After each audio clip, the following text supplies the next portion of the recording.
All right, all right. Back. It is Wednesday morning, 11 a.m. We are live with Mortgage Matters. And Todd, how are we doing this summer? You know what, Tim? It's been a very, very exciting and busy summer for real estate and the mortgage business. So really terrific. We've had some great guests coming on here. We've been doing this for a couple months now. It's great stuff. I guess today we're going to spotlight you, and I'm excited to ask you a couple of deep and probing questions. Yeah, so there was so much information that we decided that it was just going to be you and me today. Yeah. So let's start with what we normally start with, which is Mortgage Matters update. And we have a lot of interesting stuff on it. The 30-year fixed. I'll wait for you to bring it up. Yep. The 30-year fixed is coming in at 6.87%. So that's again actually slightly higher, but so much lower than where it was only a few months ago. You can see that the 15-year fix is now 6.32.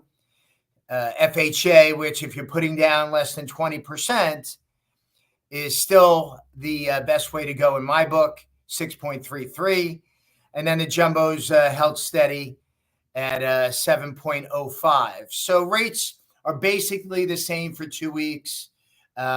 Steady is good in my mind. It means people can plan. And, but that shows the next topic that we're going to discuss, and that home sales fell in June. But prices, because home sales fell, the amount of homes that sold fell in June, but prices hit another record. So existing home sales fell in June as the median sales price climbed to the highest price ever. And that's some interesting numbers. So the existing home sales fell 5.4% in June. It's a seasonally adjusted low. It's going to be 3.89 million homes. It sounds like a lot, but it's a pretty big country. The sales also slumped 5.4% from a year ago. So last year was about 5% busier. Right. The median existing price, home sales price, jumped 4.1%, which is that record, from June 2023 to 426,900. So again, that's the second straight month that we've hit an all-time price high, Tim. Right. And then the inventory of unsold, existing homes, how many homes are listed in the country, that rose slightly, 3.1%, from the 2 million homes for sale. And it basically is a 4-month supply. So we're still less than pre-pandemic. So even though we're saying, hey, there are some more homes for sale. Yeah, there are more homes for sale, but it's still less than March of 2020. Another interesting topic that I thought our viewers would like to hear about is mortgage delinquencies hit a 6-month high in June. So in June, the number of borrowers missing a single payment rose by 19.6%. Why is that? Well, you hear about the inflation, you hear about all these things. I think it's starting to catch up with people. So if you remember when you got those checks from the government, or most people got checks from the government for the pandemic, people went out and they started spending, and they had a little bit extra money. But we've gone through all of that money, and our credit card debt is higher than ever before. And then once the credit card debt reaches levels, those types of levels, you'll see people starting to miss their mortgage payments, unfortunately. In June, we said the number increased by 19.6%. Serious delinquencies, so that's people who are delinquent over 90 days, were up 5.1%. So I don't like to hear that. That sucks. Right. We never want to hear about families who are behind on their mortgage. And then there are the top 5 states, Tim, where this is going on, where you're seeing it more than not. That's in the South primarily, Mississippi, Louisiana, Alabama, and Arkansas. You have Indiana in there as well. So we're seeing middle America, hardworking folks who are having a tough time, paying their bills. Is there any distinction on that being people who got adjustable rates? No, I know. there were very few adjustable rates sold Yeah, in the because all last. those rates were so good 3, Yeah, 4, 5 years ago. very few adjustable rates. We're I seeing more missed adjustable those. rates now, but Yeah, they make up a very small portion of the market, under 10% of the market. And that brings us to one more interesting number. So nearly yeah. 15% of all home purchase agreements or contracts were canceled in June. And let me explain what that is. Let me say I went into contract as a buyer to buy your house, Tim. You had a Right. 15% chance that it was going to get canceled Mm, for a majority of reasons. How many contracts does that mean? About 56,000 contracts right. fell Right. off.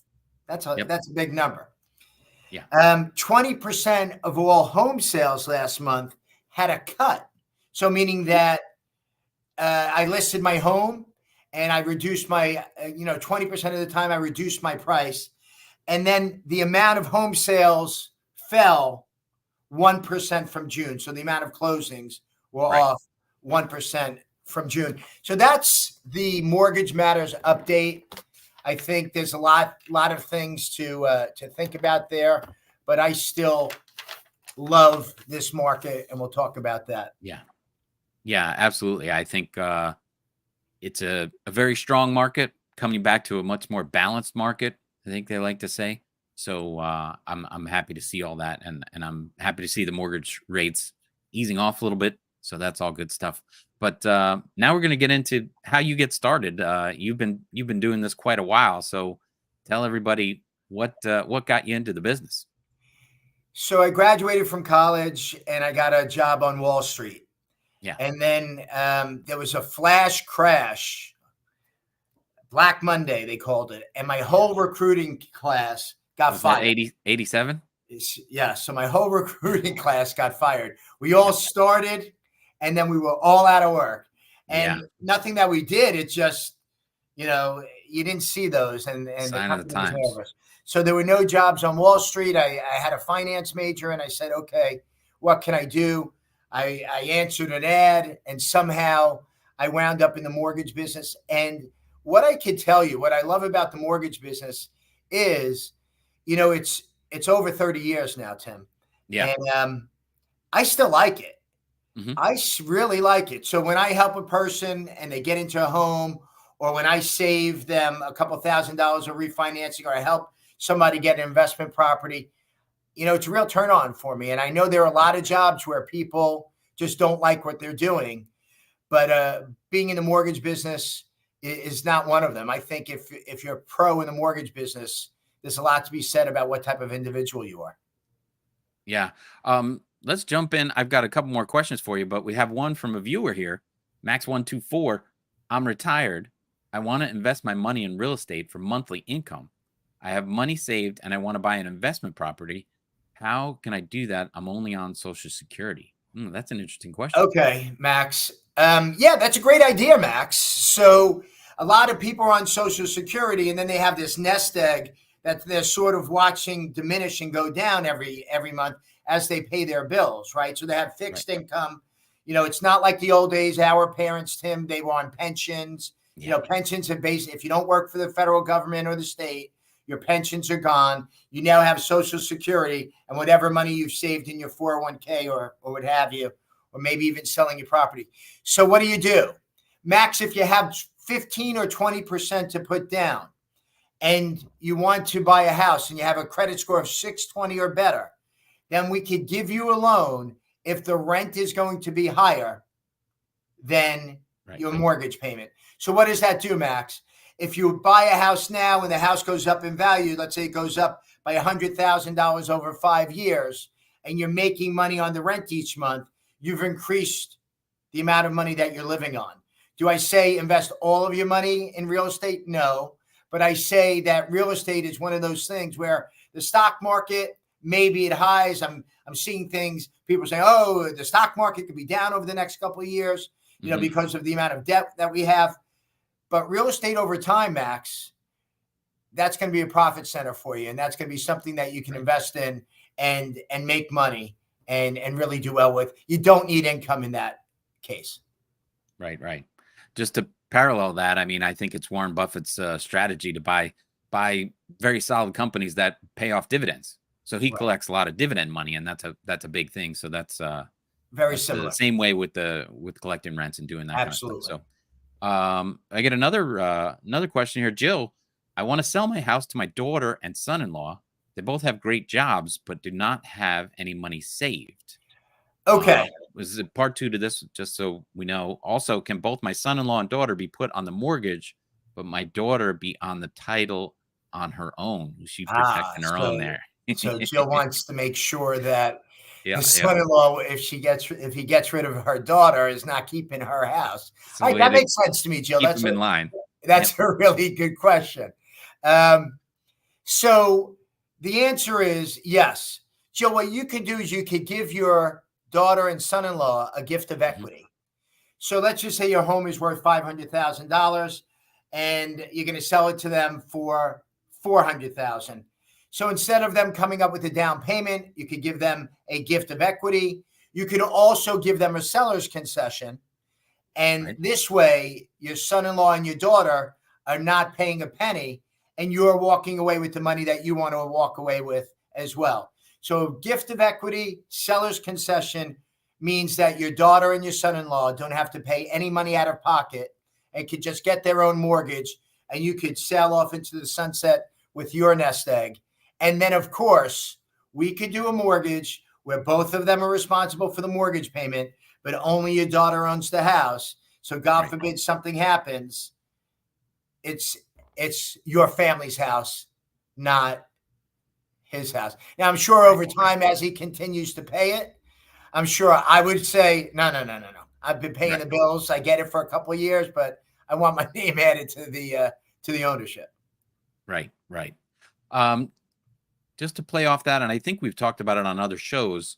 What if mom was to get a great mortgage, great rate, and then have it assumed by the children, sell it to them, and they could assume that mortgage? Right. So that's a possibility, but normally when we have, parents 60-ish, 70-ish, late 50s, normally they have a tremendous amount of equity. Mhm. And if they had an FHA loan, yes, it is assumable.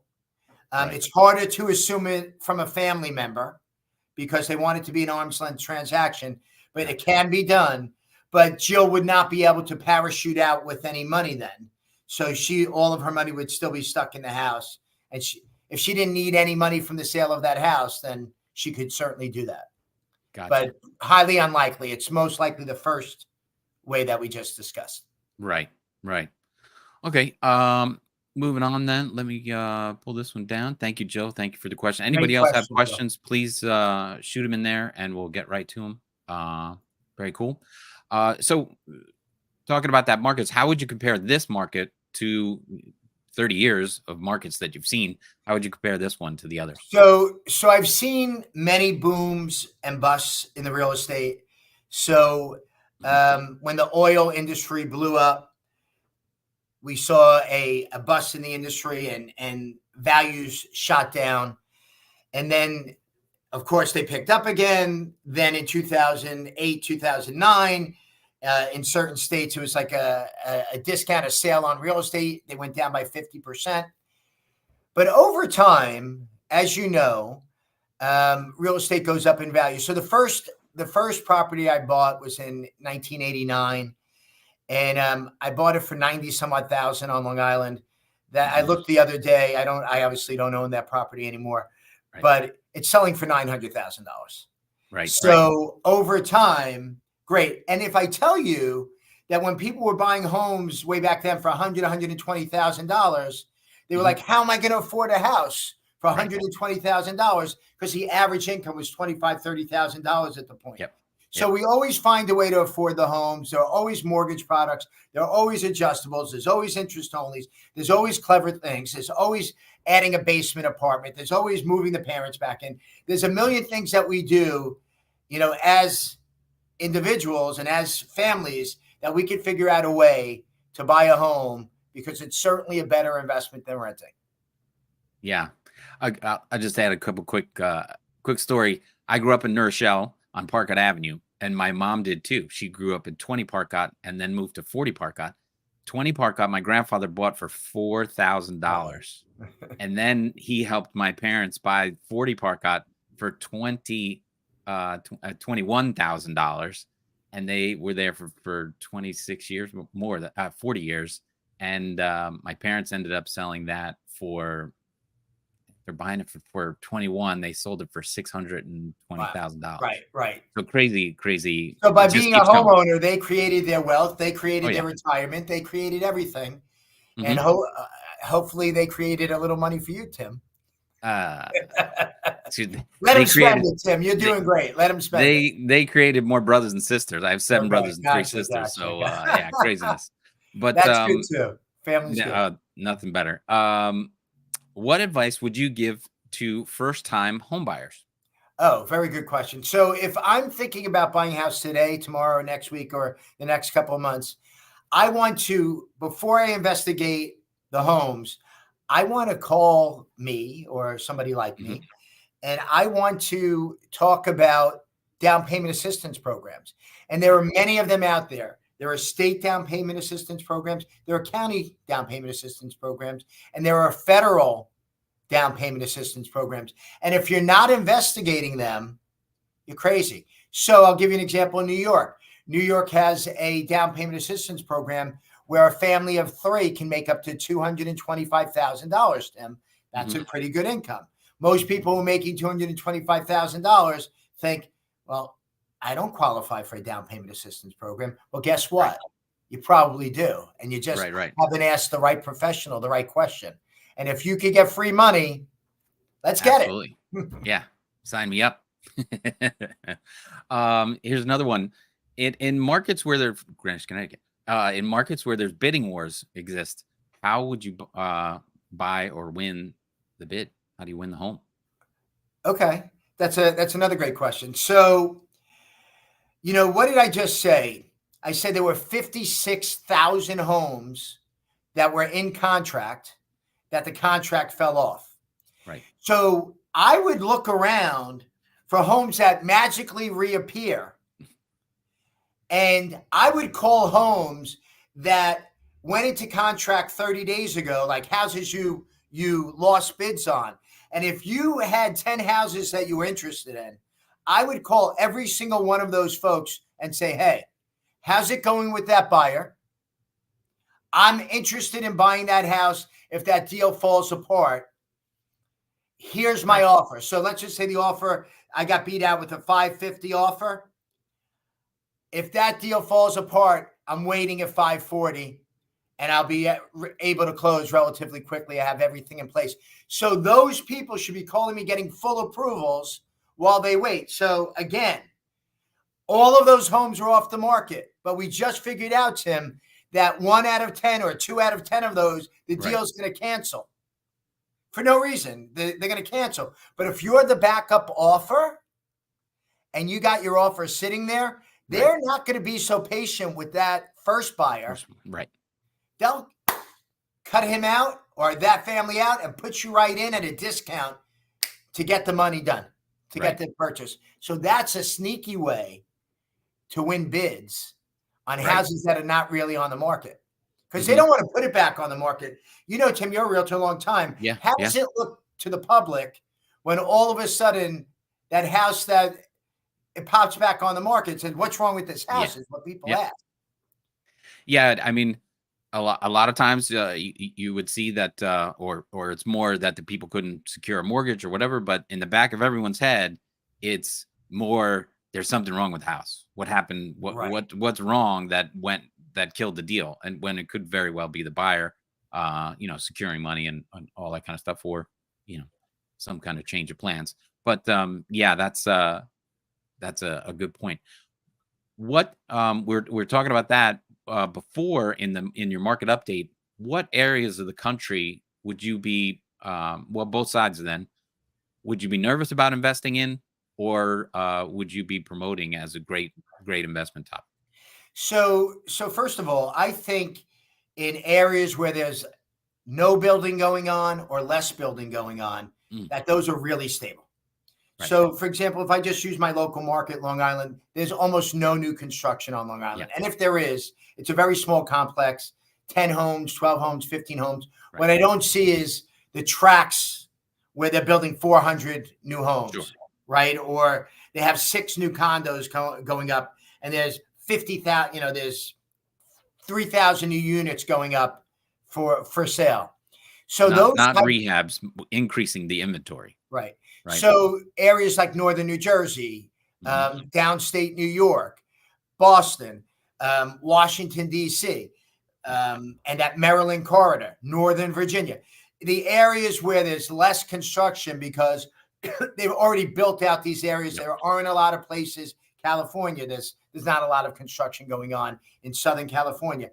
I see those markets as being more stable than, say, Florida, Georgia, North Carolina, South Carolina. Why? Because there's a tremendous amount of building going on. And if something happens, the people who are building the new homes, well, they have to sell their homes. Right. So what would you buy, Tim? Would you buy a brand new home with a brand new roof and brand new appliances and you're not going to need anything? Or would you buy the house that's 11 years old that may be starting to need stuff? I'm going to buy that new home, and they could drop their price. And if they drop their price, I have to drop my price even lower. So I'm totally interested in the markets where there's less construction going on if I'm not sure about a market. Now, look what happened. North Carolina, South Carolina, Georgia, Florida, they went through the roof. Their values went up substantially more than, say, the New York values and the New Jersey values. Right. Our values went up a lot, but not as much as theirs. And now, because there's so much construction going on, I think that they may come down a little bit. Maybe not. If the rates get lower, that may save them. Now, here's a twofold question. Follow up on that is, if you're looking, like our first question, I think was Max, looking to invest in property, where do you see rents going over the next 3 years for buyers that are looking? So I see the rents over the next 12 to 24 months continuing to rise, but there are so many new rentals coming on all over the country. They're taking the office buildings, and you project out when these are going to hit. They're taking the office buildings and they're building more and more apartments. And when they do, those $5,000, $6,000 rentals, there's going to be competition for all of those people, and the rents will come down. But that's still a few years away. For the next few years, I think you're solid. Now, interesting, I love investing in college towns and near hospitals, Tim. Right. And I'll tell you why. Because no matter what the market is, your kid's still going to college, and they still need to rent that room or that apartment. So I'm always going to have built-in renters. I'm always going to have new people to rent to. My rents are never going to go down. They'll stay steady. If they go down, when I say never, maybe they can come down a little bit, but there's always going to be more kids renting. And around hospitals, especially teaching hospitals. So we have a teaching hospital in Suffolk County, New York, Stony Brook Hospital. They have a medical school. They have doctors who are coming in. The rents are so strong around Stony Brook because you either have doctors and their families moving in, or you have medical students who need places to live. So those are opportunities. I much prefer to invest and have my rentals in those areas. I also rent out by the room, Tim. Yeah. So for example, if I have a 3-family house in Buffalo, I'll rent that, and it's 8 bedrooms. I'll rent it out to 3 groups, but I'm renting it out by the room. So the parents are paying me individually, and I'm getting much more money for my unit. And you would think in a Buffalo area per se, I'm getting Brooklyn rents. So people like, what? How do you do that? Yeah. And that's because I have the kids to rent to. Yeah. I've done that exact strategy with my brother. Nershell has Iona College, has the hospital there. He's walking distance to the school, though. So he has a lot of college, 3-family house and a lot of rooms. A lot of good questions today. To do that. Yeah, good stuff.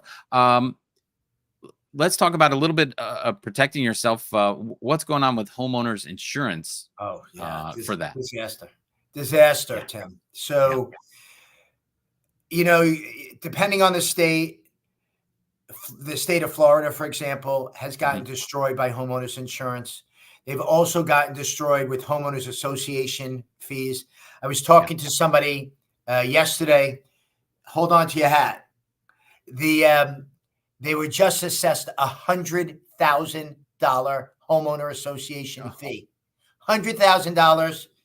They have 3 years to pay it, so they'll divide it over $33,000 a year for 3 years. You right. have people on fixed income who can't They're afford out. it. Yeah.